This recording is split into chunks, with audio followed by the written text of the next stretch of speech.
Pilipinas ngayon! Narito na ang pinakamainit na mga balita na nakalap sa bawat sulok ng bansa. Ihahatid sa bawat Pilipino saan man kayo sa mundo. Ang Pilipinas ngayon! Pakinggan ang bawat kaganapan sa bawat lalawigan. Ito ang Pilipinas ngayon!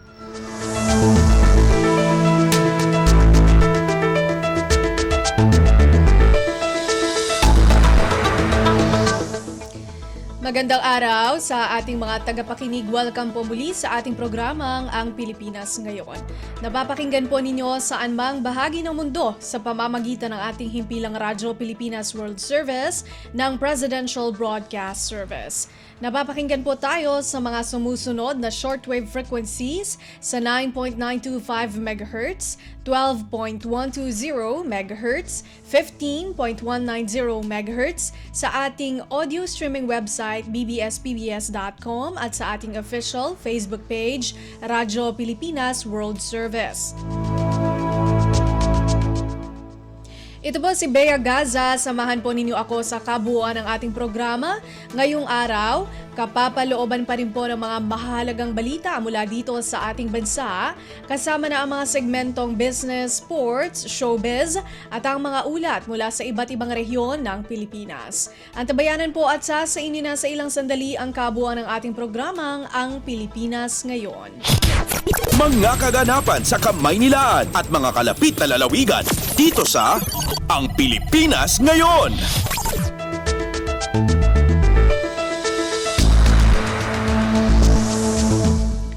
Sa ating mga balita, dumalo si Pangulong Ferdinand R. Marcos Jr. sa inaugurasyon ng Expanded Petrochemicals Manufacturing Complex ng JG Summit. Ito ang pangunahing petrochemical company at pinakamalaking polyolefin manufacturer sa bansa. Sa ilalim ng temang Celebrating Our Nation's Strength and Unity, ininspeksyon ni Pangulong Marcos Jr. ang 160 ektarya pasilidad at pinangunahan ng unveiling ng commemorative marker.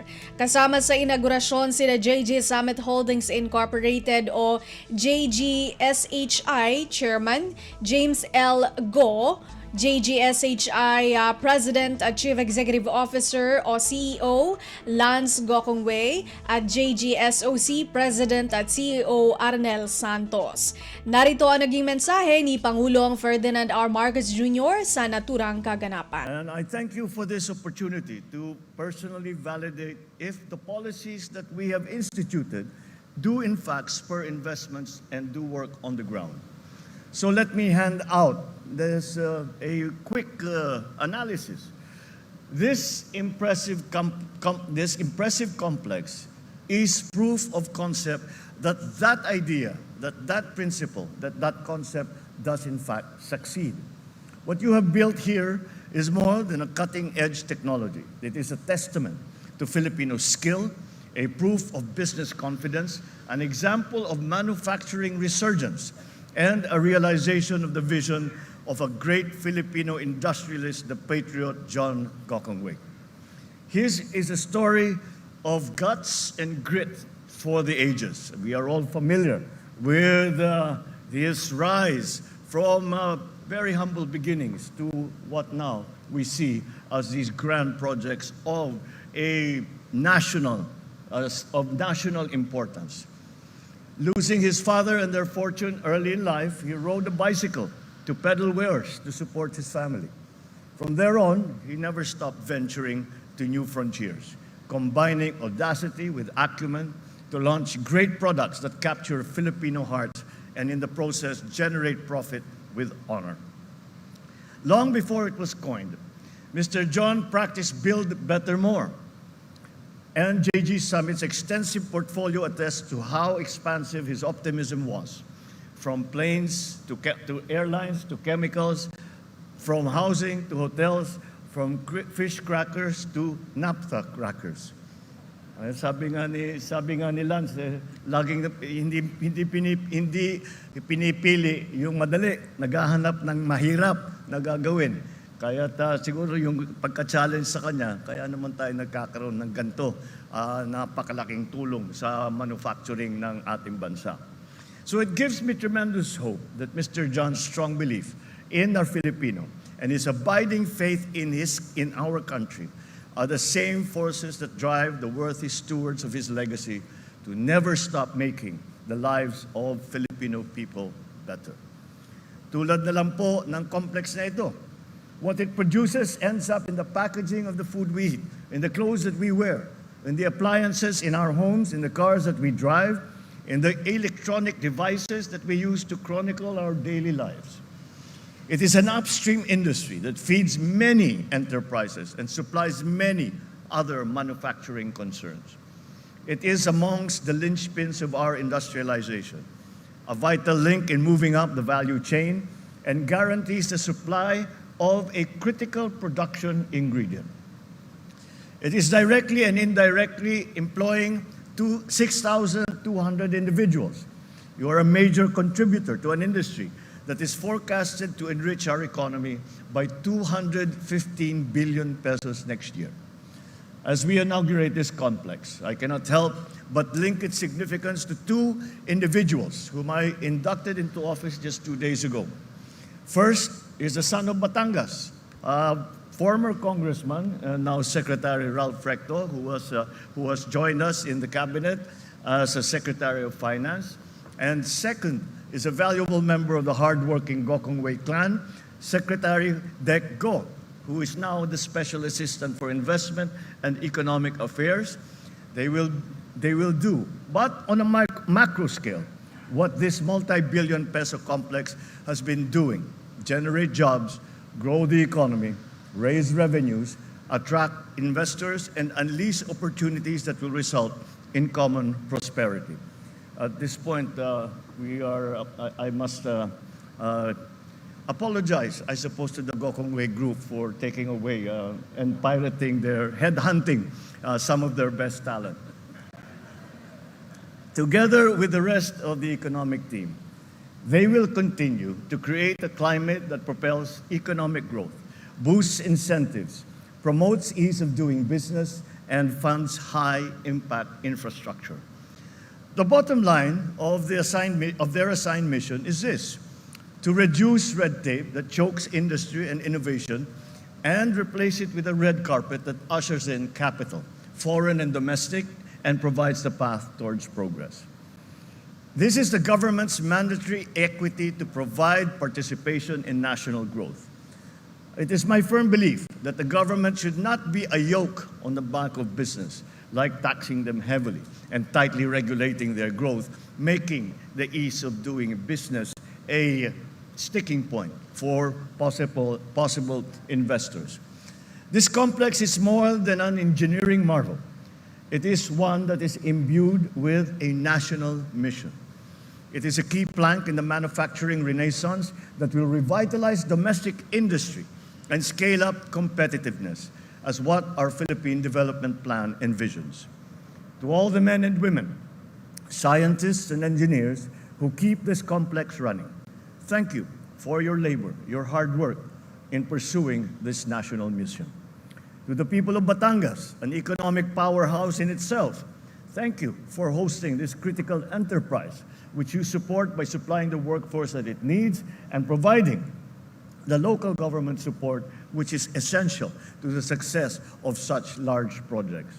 And of course, to the Gokongweis, kindly receive the gratitude of your countrymen for your continuous big and bold investments that uplift the lives of our people, that raise our global business appeal, that hoist us as an FDI destination and boost confidence in our economy. Once again, a very, very warm congratulations on the establishment of JG Summit's Expanded Petrochemicals Manufacturing Complex. Maraming salamat. Mabuhay kayong lahat. Magandang umaga po sa inyo.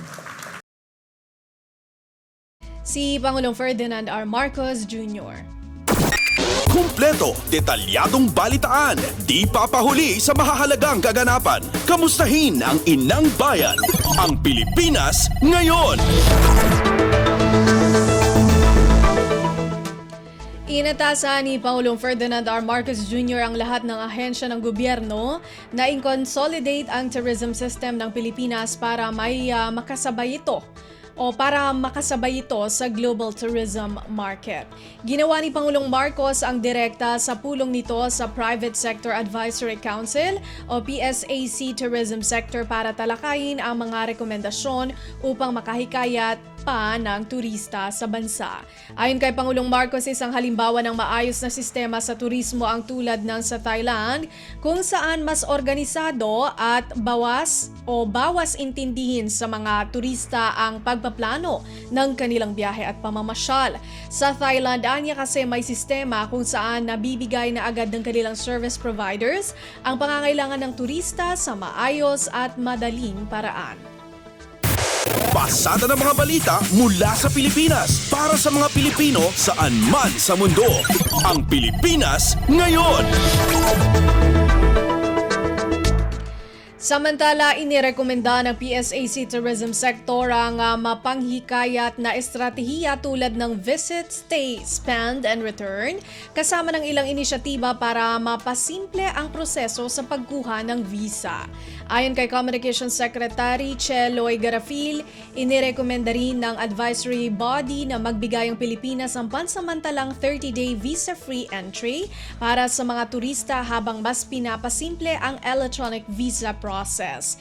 Inirekomenda rin ni Secretary Garafil ang pagkakaroon ng third-party service provider para mamahala sa e-visa system.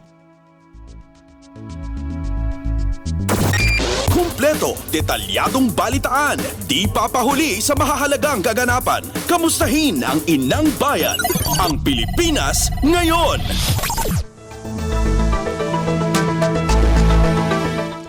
Mas palalakasin pa ang pagsusulong ng kapakanan ng mga uniformed personnel at pamilya ng mga ito ngayong taon. Ayon kay Pangulong Ferdinand R. Marcos Jr., patunay sa commitment ang suporta ng gobyerno sa nagpapatuloy na Armed Forces of the Philippines o AFP Modernization Program at ang pensyon at gratuity fund para matiyak ang financial stability ng military at civilian personnel. Ito ay matapos sa aprubahan ni Pangulong Marcos ang pagtaas ng budget ng Department of National Defense para sa taong ito. Batid na unang inaprubahan ni Pangulong Marcos ang rice subsidies at tertiary healthcare sa AFP Medical Center para sa advanced medical services at iba pang wellness support para sa mga ito. Ngayong taon, mahigit 200 bilyong piso ang inilaang pondo ng gobyerno para sa Defense Department. Mas mataas higit sa 8 bilyong piso noong nakaraang taon. Kumpleto, detalyadong balitaan, di papahuli sa mahahalagang kaganapan. Kamustahin ang inang bayan, ang Pilipinas ngayon.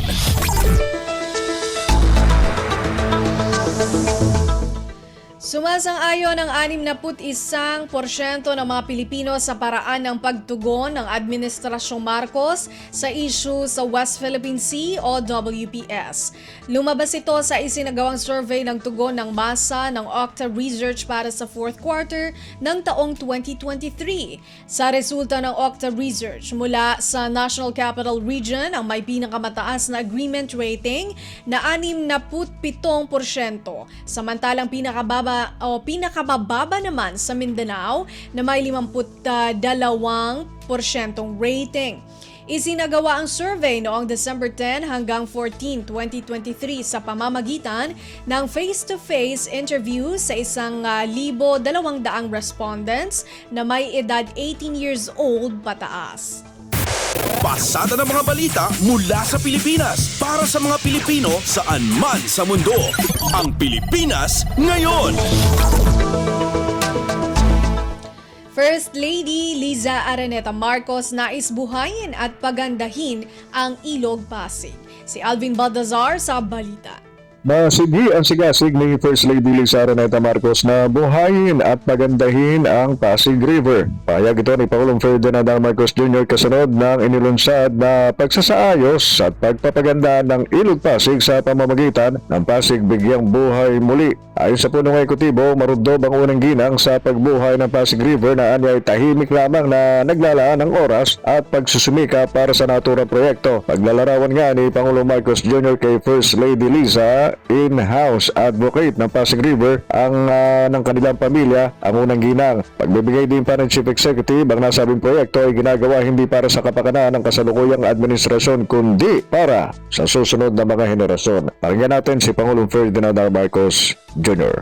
Meron din po kasi tayong in-house advocate ng Pasig River sa aming pamilya, ang ating First Lady. She has been a passionate champion of this river survival who has been quietly doing the spade work as is her way on this project. Mula sa Palasyo ng Malacanang, Alvin Baltazar, Radyo Pilipinas.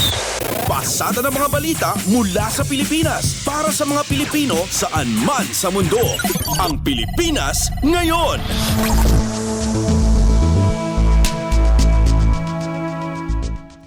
Binigyang diin ng House Committee on Appropriations na legal ang unprogrammed funds sa 2024 General Appropriations Act o GAA.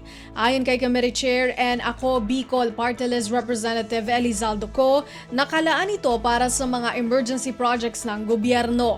Dagdag ni Co, inilabas lang ang unprogrammed fund pagkatapos ng certification galing sa Department of Budget and Management at Treasury bilang extra revenue.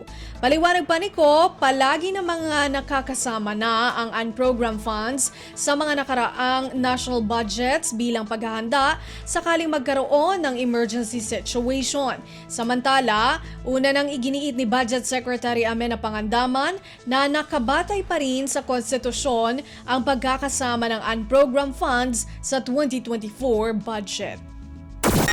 Kumpleto, detalyadong balitaan, di papahuli sa mahahalagang kaganapan. Kamustahin ang inang bayan, ang Pilipinas ngayon. Kamara kagyat na nagpaabot ng tulong sa mga residente ng Davao Region na apektado ng pagbaha. Mag-uulat si Kathleen Forbes. Pinagtulungan ng tanggapan ni Speaker Martin Romualdez, Tingog Party List at ng Pangulong Ferdinand R. Marcos Jr. ang mabilis na paglalabas ng 35 million pesos na tulong pinansyal at 17,500 food packs para sa residente ng 7 distrito sa Davao Region na apektado ng pagbaha at landslide. Batay sa ulat ng NDRRMC, nasa 45,000 na pamilya na ang apektado ng pagbaha at landslide bunsod na malakas na pag-ulan mula pa noong Martes dulot ng shear line. Nakikipag-ugnayan na ang Kamara sa DSWD para kagyat na mailabas ang tig 5 million pesos financial assistance sa 7 distrito sa ilalim ng AIX program. Kada distrito ay bibigyan din ng 2,500 na food packs. Ang naturang mga tulong ay ipapamahagi sa Davao de Oro, Davao del Norte, Davao Oriental at Lone District ng Davao Occidental. Pagtiyak naman ni Tingog Party List Representative Ciada Romualdez at Judah Sidre sa mga biktima na ginagawa ng Administrasyong Marcos ang lahat para makatugon sa kanilang pangangailangan. Ito si Kathleen Forbes para sa Radyo Pilipinas. Pasada ng mga balita mula sa Pilipinas para sa mga Pilipino saan man sa mundo. Ang Pilipinas ngayon.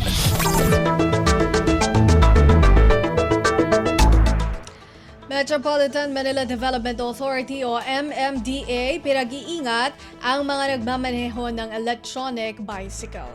Detalye ng balita mula kay J. Mark Dagala. Iingat ngayon ang Metropolitan Manila Development Authority o MMDA ang mga nagmamaneho ng electronic bicycle o e-bike. Ito'y matapos ilabas ang MMDA ang kanilang ulat hinggil sa bilang ng mga e-bike na nasangkot sa aksidente mula Enero hanggang Nobyembre ng nakalipas na taon. Batay sa datos, aabot sa 556 na mga aksidenteng kinasangkutan ng mga e-bike sa nabanggit na panahon kung saan 2 sa e-bike riders ang nasawi. Nangunguna sa mga lugar sa Metro Manila na may pinakamataas na naitalang aksidente sa e-bike ay ang Quezon City na may 76, sinundan naman ito ng Marikina na may 72 at Taguig na may 71. Sinundan naman ito ng mga lungsod ng Maynila, Parañaque, Makati, Pasig, Caloocan, Las Piñas, Pasay, Muntinlupa, Mandaluyong, San Juan, Pateros, Valenzuela, Malabon at Navotas. J. Mark Dagala, Radyo Pilipinas. Kumpleto, detalyadong balitaan, di papahuli sa mahahalagang kaganapan. Kamustahin ang inang bayan, ang Pilipinas ngayon. Counterintelligence Group muling binuhay ng Armed Forces of the Philippines o AFP. Ang ulat mula kay Leo Sarne.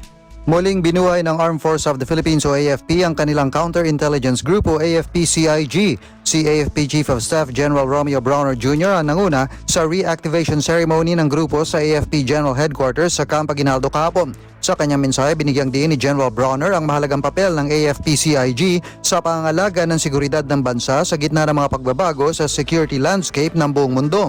Hininganyo ni General Browner ang mga tauhan ng AFP-CIG na pagsikapang makamit ang excellence, maging bukas sa inobasyon at itaguyod ang pinakamataas na antas ng integridad. Nagpahayag naman ng pagtitiwala si General Browner na dahil sa kapabilidad ng AFP-CIG ay mapipigilan ang lahat ng banta at mapapangalagaan ang kaligtasan ng mga mamayan. Mula sa AFP, ito si Leo Sarne para sa Radyo Pilipinas. Pasada ng mga balita mula sa Pilipinas para sa mga Pilipino saan man sa mundo. Ang Pilipinas ngayon.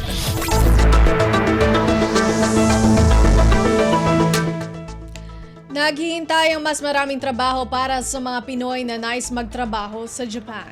Ito ang iniulat ni Migrant Workers Officer in Charge Hans Leo J. Kakdak kasunod ng pakikipagpulong nito kay Japan-Philippines Parliamentary League of Friendship, Deputy Secretary General at Representative Yamato Aoyama. Ayon kay Aoyama, handa ang Japan, partikular ang Ibaraki Prefecture, na magbigay ng trabaho sa mga Filipino skilled workers.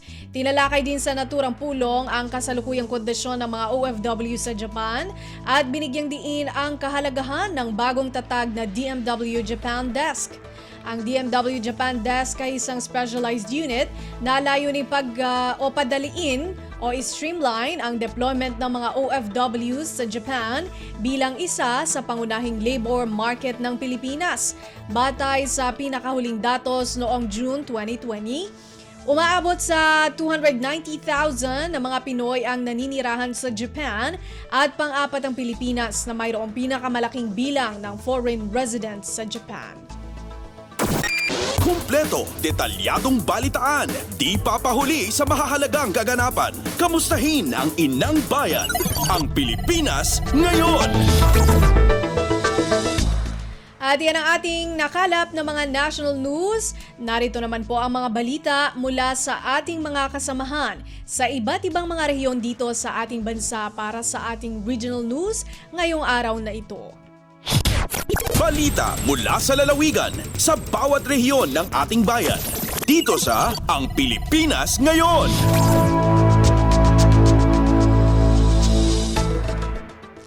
Drop Everything and Read program sa mga paaralan sa Mountain Province inilunsad bilang pagpapabuti sa kasanayan sa pagbasa ng mag-aaral sa lalawigan. Si Donna Kawis sa Balyo mula RP Bontok sa Balita. Nairugi itaalawas itinaduma-duma eskwelahan dito'y Mountain Province ti Drop Everything and Read wenno DEAR program ti Department of Education. Panggap ti DEAR ang mapasayaat ti panagbasa dagiti estudyante iti elementarya ken sekundarya a pag-adalan. Na ituding atunggal Biyernes ti lawas ket maipatungpal ti DEAR. Maipalagip nga iti naisayangkat a DepEd Mountain Province Schools Division Office Local Chief Executives Kumustahan 2024 in padamag ni Curriculum Implementation Division Chief Kadlayag nga adu nga estudyante dito'y probinsya ti marigatan nga agbasa kang ronaan nga oral reading miscue dagiti nasurok 5,000 estudyante iti grades 4 ingana 7 kat mispronunciation sarunuan ti repetition, omission, substitution, insertion, reversal ken refusal to read. Inayon ni Layag nga ti dadumapay nga obserbasyon ti DepEd MPSDO iti naisayangkat nga Philippine Informal Reading Inventory Pretest dagiti estudyante iti probinsya ket ti lack of expression wenno monotonous tone iti panagbasa, panang disregard iti punctuation marks, word by word reading, ken panang itudo iti tunggal balikas iti basbasaan da. Napos na di ZRA Bontok, Donna Kawisbalyo para sa Radyo Pilipinas World Service. Balita mula sa lalawigan sa bawat rehiyon ng ating bayan. Dito sa Ang Pilipinas Ngayon.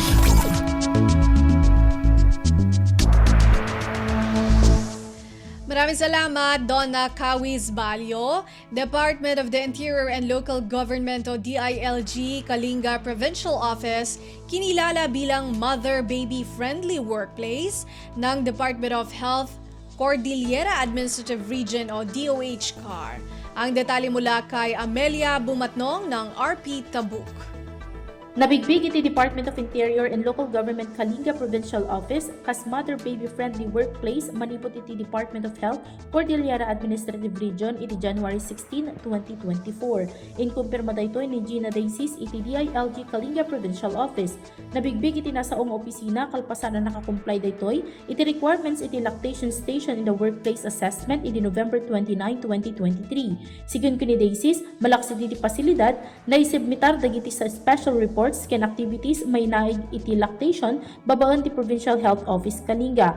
Malaksid iti breastfeeding station adamot laeng iti child minding station para kadagiti ubing. Kastamot nga da iti IEC materials ken daduma paraphernalia manipod PHO Kalinga tapno maipromote iti breastfeeding. Sigun pay ken kuana, kaunaan iti DILG Kalinga Provincial Office kadagiti DILG CAR offices ana certifyan iti DOH nga accredited mother-baby friendly workplace. Manipod DZRK Tabuk, Amelia Bumatnong para iti Radyo Pilipinas World Service. Balita mula sa lalawigan sa bawat rehiyon ng ating bayan. Dito sa Ang Pilipinas Ngayon. Maraming salamat kay Amelia Bumatnong. Laguna Town Farmers natulungan ng digitalisasyon sa pagpapaunlad ng sektor ng agrikultura. Balita mula kay Tom Alvarez ng RP Lucena. Natulungan ng digitalization ng Laguna Town Farmers, partikular ang mga naninirahan sa bayan ng Liliw sa pagpapaunlad ng sektor ng agrikultura sa probinsya.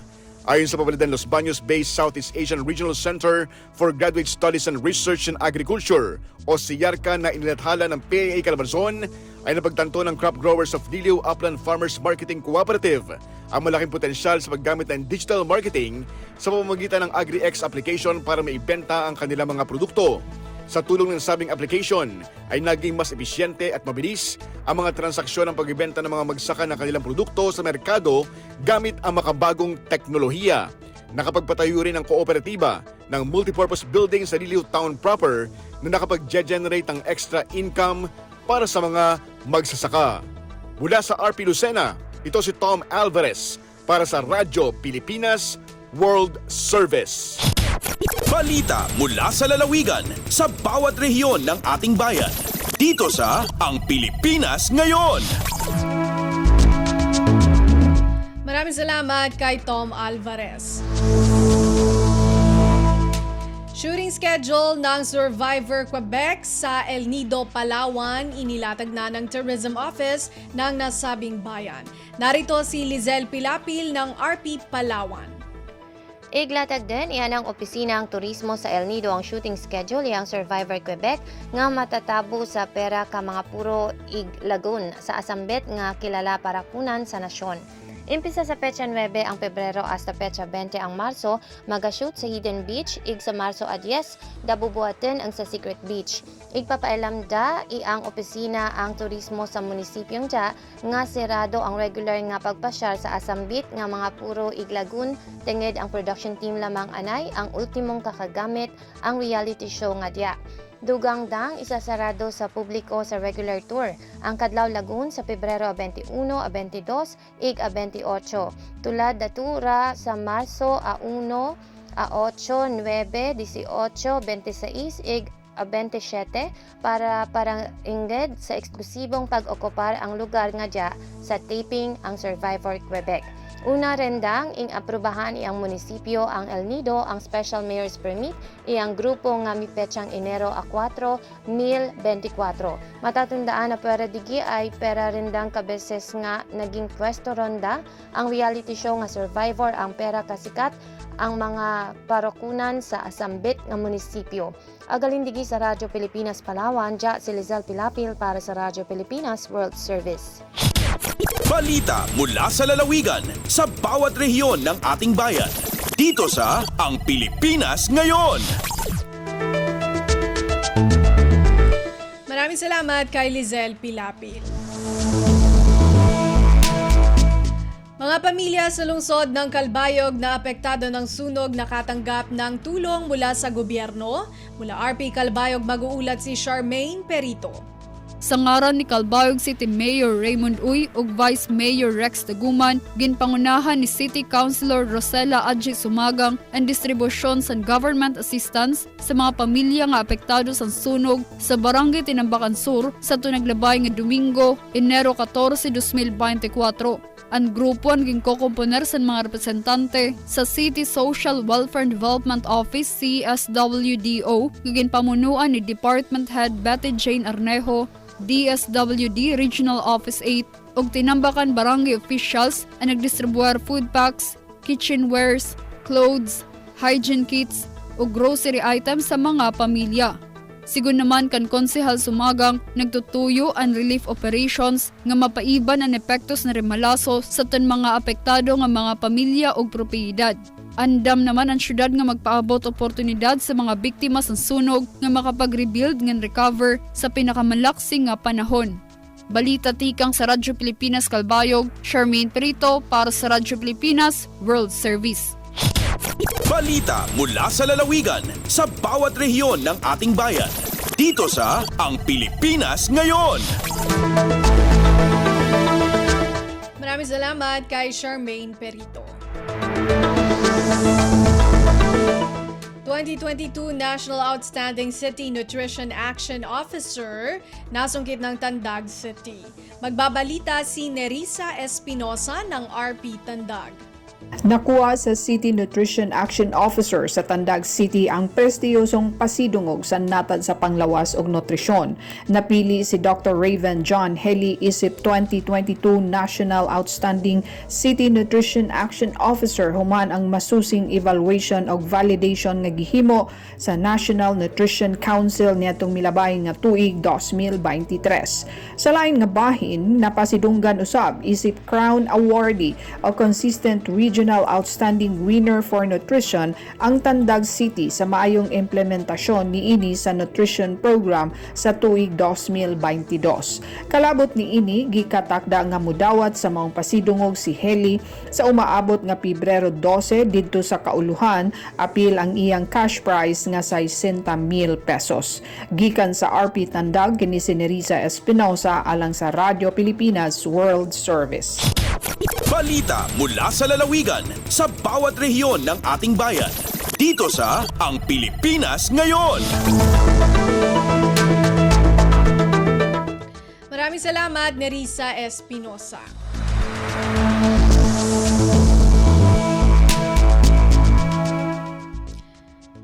$923 learning kits ipinamahagi ng isang NGO sa mga learning center ng Abot Kaalaman sa Pamilyang Bangsamoro o AKA program ng MBHTE sa Sulu.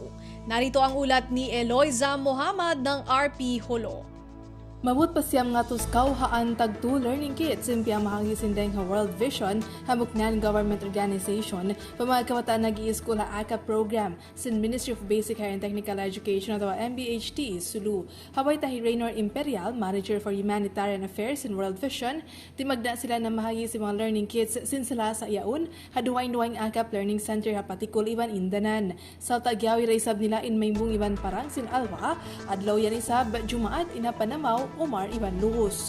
Luon sin learning kits in notebook, drawing book, pad paper, pencil, crayons, gunting, onday sab payong, flashlight, whistle, iban kaibanan pa. Kaya kitaan niya agihi imperial in kuyaga pamayhuan si mga kabataan. Nagpakatawag si mga kits. Magpatara nga kahalaan si mga kits ini amon mapakay nila hapag school. Denga RP Hulo, Eloiza Muhammad para Radyo Pilipinas World Service. Balita mula sa lalawigan sa bawat rehiyon ng ating bayan. Dito sa Ang Pilipinas Ngayon.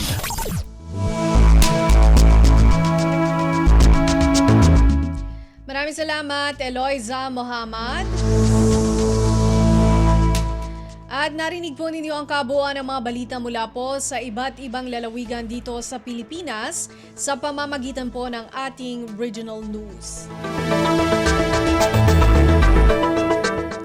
Samantala, susunod naman po ang ating balitang negosyo at kalakalan at balitang pampalakasan mula kay Leo Magpayo. Lagay ng ekonomiya, kalakalan, negosyo at iba pa. Atin ang alamin dito sa Ang Pilipinas Ngayon. Magandang araw. Narito na po ang Balitang Business. Sinabi ng National Economic and Development Authority o NEDA na ang economic growth ng bansa ngayong taon ay dadalhin ng sektor ng turismo at konstruksyon. Ayon kay NEDA Undersecretary Rosemary Edilion, sa ilalim ng Build Better More ng pamahalaan, malaking factor ang paglago ng ekonomiya ng bansa sa konstruksyon at andyan din ang turismo na sinusulong din ng administrasyon. Layunin ng gobyerno ang 6.5 hanggang 7.5% paglago ngayong taon, mas mababa ang mataas na target kumpara sa dating target na 6.5 hanggang 8% lago nitong nakalipas na taon. Ilalabas ng Philippine Statistics Authority o PSA ang datos para sa fourth quarter at taong 2023 growth domestic product o GDP sa Enero at 31. Ang una nang sinabi ng Department of Tourism o DOT na kumita ang industriya ng turismo ng mahigit 400 bilyong piso sa unang 10 buwan ng 2023 na tumaas ng 170%. Lagay ng ekonomiya, kalakalan, negosyo at iba pa. Atin ang alamin dito sa Ang Pilipinas Ngayon. Nakakuha ng investments na lagpas 1 trilyong piso ang mga proyekto na nasa ilalim ng Corporate Recovery and Tax Incentives for Enterprises o CREATE Law. Ayon sa Department of Finance o DOF, nakapag-engganyo ng 1.1 trilyong pisong halaga ng investments ang CREATE Act mula Agosto taong 2021 hanggang sa katapusan ng 2023. Ang mga proyekto ay inaasahang makapaglilikha ng mahigit 100 at 2,000 trabaho. Inaprubahan ng Fiscal Incentives Review Board ang 51 aplikasyon na layuning magpundar ng mahigit 800 at 40 bilyong piso na inaasahang makapaglilika ng halos 33,000 at 300 trabaho. Samantala, 881 aplikasyon ang inaprubahan ng mga investment promotion agencies na makakakuha ng 207 bilyong halaga ng investments at inaasahang makapaglilikha ng lagpas 69,000 trabaho. Naging batas noong 2021, ang CREATE Law ay dinisenyo na magbigay ng tulong sa mga negosyo na bumabangon sa pandemya sa pamamagitan ng pagbaba ng corporate income tax rates at rationalized fiscal incentives. Lagay ng ekonomiya, kalakalan, negosyo at iba pa. Atin ang alamin dito sa Ang Pilipinas Ngayon. Tumaas ng 22% ang bentahan ng mga sasakyan nitong 2023, lagpas sa target ng industriya kung saan malakas pa rin ang demanda kahit mataas ang inflation at mga interest rates. Sa isang ulat ng pinagsamang report ng Chamber of Automotive Manufacturers of the Philippines Incorporated o CAMPI at Truck Manufacturers Association o TMA, ipinakita na ang kabuang benta ng sasakyan nitong nakalipas na taon ay umabot ng halos 430,000 unit. Tumaas ito ng 21.7% mula sa halos 353,000 units na nabenta noong 2022. Sa isang pahayag, binigyan diin ng CAMPI na ang malakas na benta ay dahil sa matikas na demanda, madaling pagkuha ng credit at pagpapaganda ng supply sa lahat ng brand ng sasakyan. Sinabi ni CAMPI President Romel Gutierrez na malakas ang bentahan nitong 2023 at excited sila sa mangyayari sa 2024. Mula Enero hanggang Disyembre 2023, ang bentahan ng commercial vehicles ay lumandag ng 20.7% 0.2% sa lagpas 320,000 units habang ang bentahan ng passenger cars ay umakyat ng 27.2% sa lagpas 109,000 units. Ang mataas na bentahan sa commercial vehicles ay dulot ng pagtaas ng 30.5% sa mga Asian Utility Vehicles o AUVs at 18.3% paglago sa mga light commercial vehicles. Lagay ng ekonomiya, kalakalan, negosyo at iba pa. Atin ang alamin dito sa Ang Pilipinas Ngayon. At para naman sa sports balita, Updates at pinakahuling mga usapin sa mundo ng palakasan. Atin ang pakinggan dito sa Ang Pilipinas Ngayon.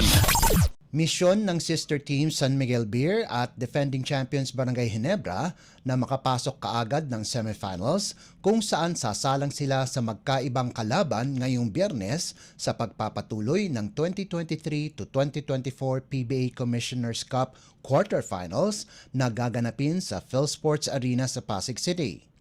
Armado ng twice-to-beat advantage, makakatapat ng number 2 Beermen ang Rain or Shine Elasto Painters sa hapon bago ang main game ng number 3 Gin Kings kontra sa Northport Batang Pier.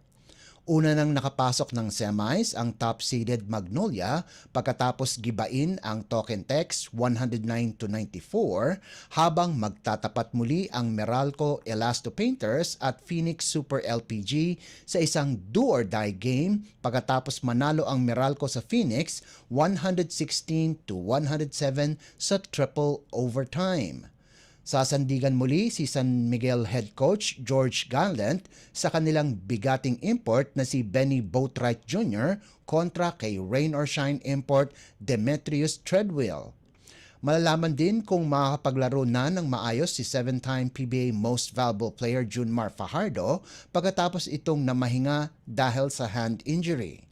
Magtutos naman si Ginebra import Tony Bishop at Venky Joyce ng Northport, subalit kailangang maganda ang depensa nila laban kay Gin King, Christian Stan Hardinger na ngayon nangunguna na sa kontensyon bilang Best Player of the Conference, hawak ang 38 statistical points pagkatapos magrehistro ng 17.3 points, 9.6 rebounds, 5.3 assists at 1.2 steals sa eliminations.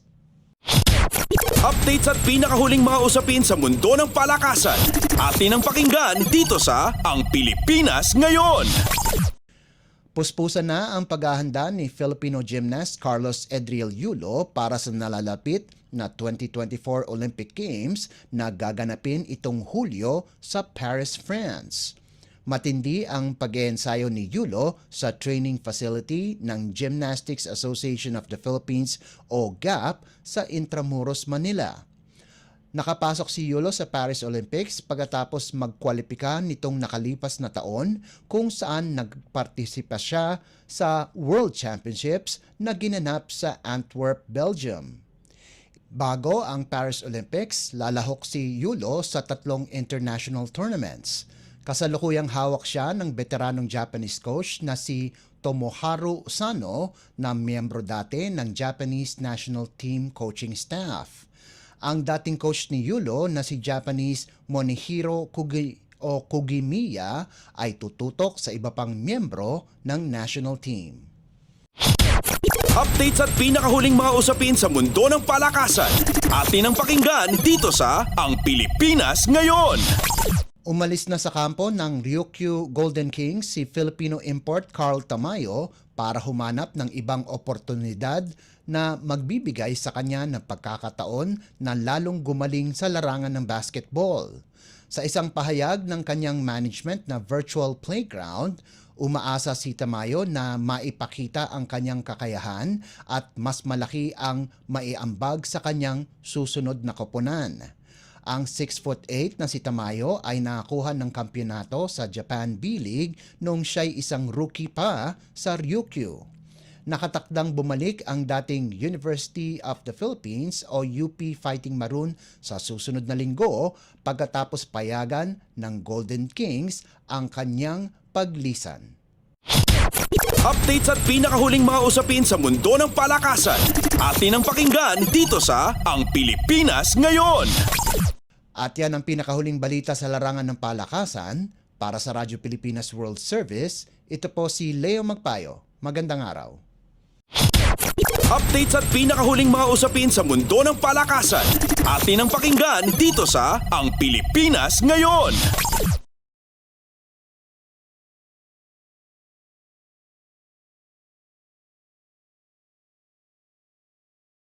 Itang pampalakasan para sa araw na ito.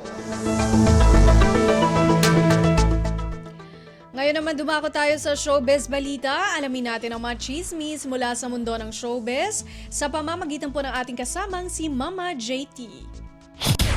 Ang latest, ang hottest sa showbiz and entertainment. Heto na sa Ang Pilipinas Ngayon.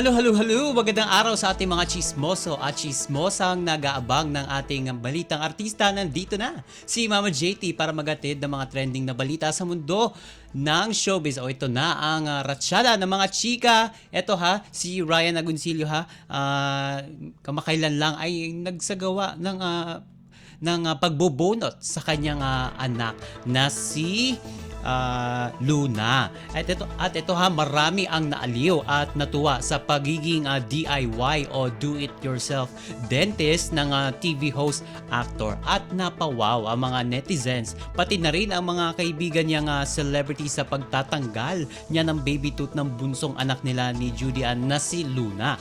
And sa kanyang Instagram account, ipinost ng Eat Bulaga host at Legit na Barkads ang video clip kung saan mapapanood ang pagbunot niya ng ngipin ni Luna habang nakakandong ito kay Juday. Ayon sa caption ni Ryan doon sa post, quote and quote, parental dentistry, check vid by ATS. And mukhang hindi masyadong nasaktan doon si Luna sa pagpapabunot niya ng ngipin sa kanyang daddy gamit ang manipis na tali o PC. At karaniwang ginagamit noon kasi ng mga magulang ang DIY o do-it-yourself na pagbunot sa matatanggal ng ngipin ng mga bata ay sinulid. At ito maraming mga kachismis natin at maging mga celebrities ang nag-like at nakapanood ng nasabing video ng pagbubunot ng ngipin ng anak ni Ryan. At isa nga dyan ay syempre ang kanyang asawa na si Judy Ann Santos. Sabi niya, good job daddy. At sabi pa doon sa komento, ayon pa kay Angelica Panganiban, ay alam niya o alam ko na kung saan ko dadalhin si Bean, yun yung kanyang anak, sa mga darating na taon. At sinabi pa ni John Arcilla sa komento na yon o dun sa post na yon galing ng dentista. At syempre, panghuli dyan ay hindi nagpahuli, si Iza Calzado sa pagkomento sa nasabing video. Sabi niya, we'll be booking our appointment when the time comes, Doc Rai. At si Luna ang bunsong anak ni Ryan at Juday na nag-celebrate ng kanyang ikawalong birthday last January 8. At may dalawa pang anak ang celebrity couple. Sila nga ay sina Johan at si Lucio. And eto pa para sa mga loyal fans ni Catherine Bernardo at Daniel Padilla, posible pa rin daw magkabalikan ng ex-couple kung sila talaga ang itinadhana. And naniniwala kasi ang ilang Katniel fans na walang imposible daw sa mundo, lalo pat 11 years nga ding tumagal ang relasyon nung nagkahiwalay ang boyfriend and girlfriend. And in fairness daw, kapit pa rin ng kapit ang mga diehard fans ng Katniel love team sa posibilidad ng kanilang pagbabalikan, dahil feeling nila love pa rin nila ang isa't isa kahit naghiwalay na. Totoo ba talaga yan? At mas lalo pang nabuhayan ng loob ang mga taga-suporta ni Catherine at Daniel nang kumalat sa social media ang throwback interview ng box office queen tungkol sa second chances. ilang taon na ngayon ang nakakaraan. At sa panayam kay Catherine, o sa panayam ni Ami Perez kay Catherine para sa promotional ng Hello Love Goodbye noong 2019 kasama ang leading man nito na si Alden Richards, sinabi nitong willing siya magbigay ng second chance sa taong nagkasala sa kanya. At sumabak sina Kat at Alden sa Hello Love Goodbye Challenge kung saan natanong nga kung ang tungkol sa pagbibigay ng ikalawang pagkakataon. Sabi ni Catherine, quote and quote, "Hello, ako sa one more chance because I believe in second chances. Hanggang second, willing ako magbigay ng second chance. And goodbye sa new beginnings. Parang bigyan ko muna ng second chance. Kapag di nag-work, then saka ako mag-move on." Yung kanyang explanation sa nasabing interview kay Ami Perez. Pagdadagdag pa reaction naman ni Ami Perez sa nasabing sagot ni Catherine, quote and quote, "Mag-open ng door sa new beginnings, gusto ko rin yan." And sumang-ayon naman si Catherine sa nasabing tugon ni Ami sa nasabing sagot ni Kath. At sabi pa niya para lang walang regrets. Ngunit sa Instagram post nga ni Catherine ay mukhang hindi na nga niya mapapanindigan nga ang sinabi sa naturang interview noong 2019 dahil pagkatapos nga nilang kumpirmahin ni Daniel ang kanilang breakup ay may cryptic post siya about sa hiwalayan. And say pa ni Catherine quote and quote, "No looking back, just moving forward." And OMG, wala na tayong oras para sa ating balitang artista. Maraming salamat mga kachismis sa pakikinig sa aking mga chika. For today, ako po si Mama JT para sa Radyo Pilipinas World Service. Ang latest, ang hottest sa showbiz and entertainment. Heto na sa Ang Pilipinas Ngayon.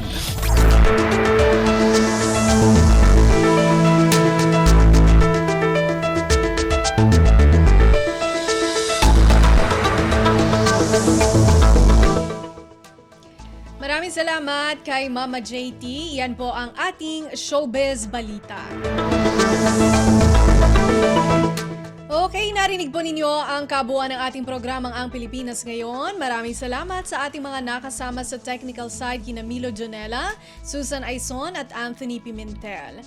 Maraming salamat din sa ating executive producers Steph Vicente at Jerome Toledo sa mga nagulat mula sa iba't ibang lalawigan ng ating bansa para sa ating regional news. Maraming salamat kay Leo Magpayo na naghatid sa atin ng ating balitang negosyo at kalakalan at balitang pampalakasan, kay Mama JT para sa Showbiz Balita, kay Erwin Peñano na nakaagapay sa atin at maraming salamat din syempre sa ating station manager Mr. Ray Sampang. Hanggang sa susunod na edisyon ng ating programang Ang Pilipinas Ngayon, ito si Bea Gaza. Magandang araw. At yan ang Pilipinas Ngayon. Muling samahan si Ben Blones sa parehong oras at alamin ang pinakahuling mga kaganapan at balita saan man kayo naroon. Ang Pilipinas Ngayon.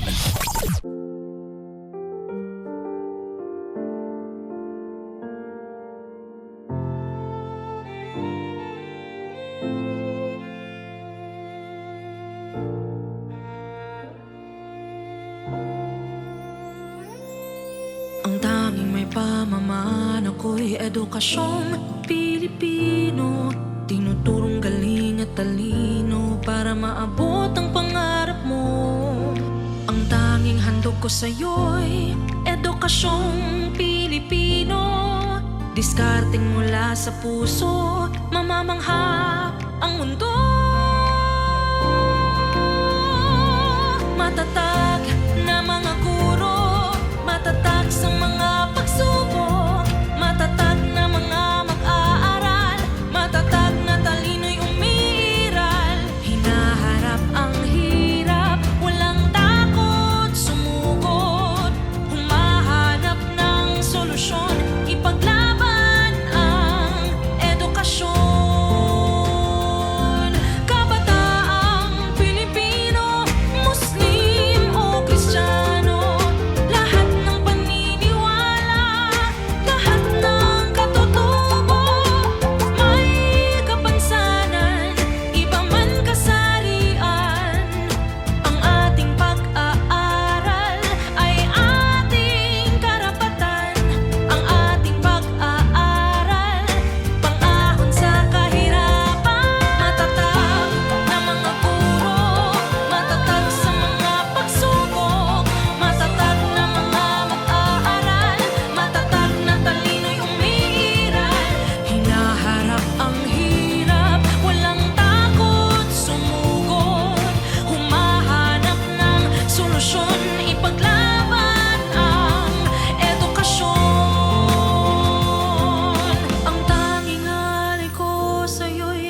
nasyong Pilipino, matapat ng